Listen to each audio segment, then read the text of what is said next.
की, भारत माता की। आवाज थोड़ी धीमी है। नारी शक्ति को आज मौका मिला है तो हम अपने जयकारों के उद्घोष से माननीय मोदी जी को धन्यवाद करेंगे। उन्हें एक बार बोलेंगे भारत माता की, भारत माता की। धन्यवाद।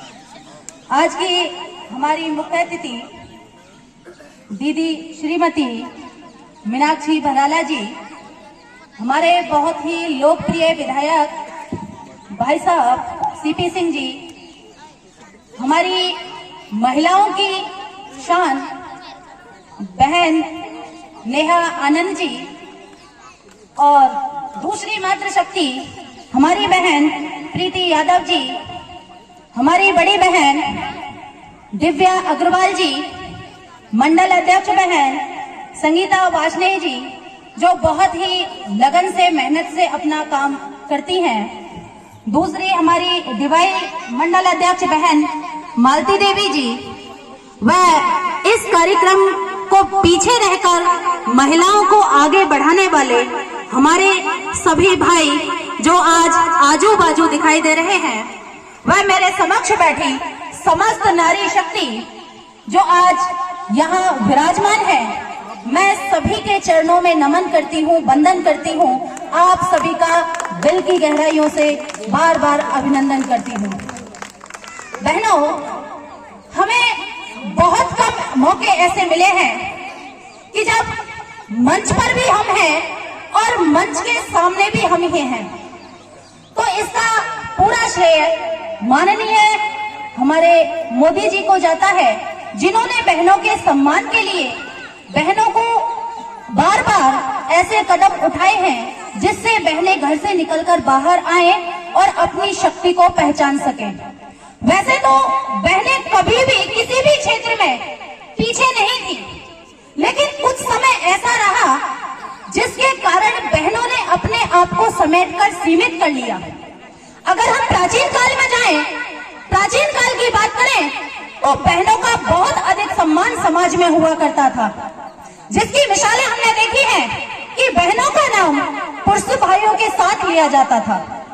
जिसके उदाहरण के रूप में मैं आपको बता दूं, बल्कि साथ नहीं आगे लिखा जाता था। जिन श्री राम को हम आदर्श मानते हैं, उनका जब हम नाम लेते हैं तो माता सीता का नाम हम पहले लेते हैं।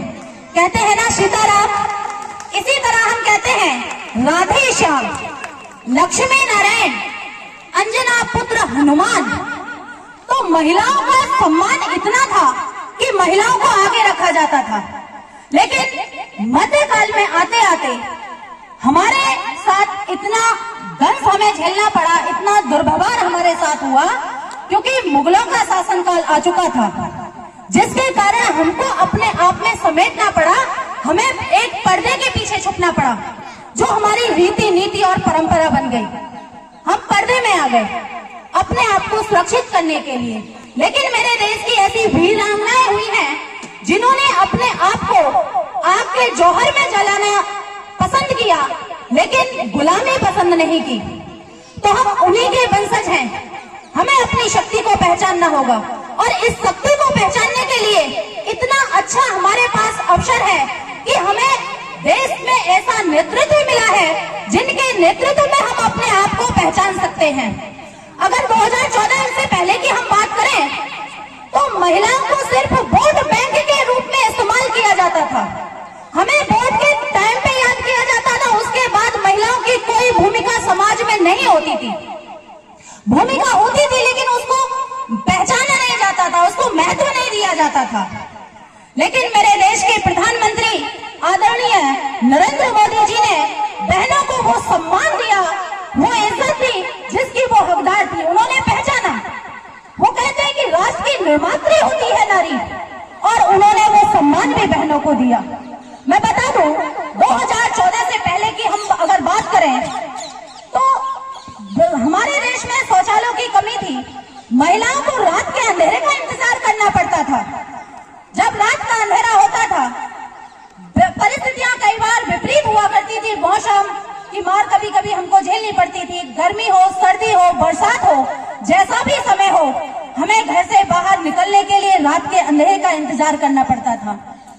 लेकिन हमारे देश के प्रधानमंत्री जी ने इस पीड़ा को समझा, बहनों के दर्द को जाना, और जब शौचालय पे बात की तो विपक्ष के सारे लोगों ने उनका उपहास उड़ाया, मजाक उड़ाया।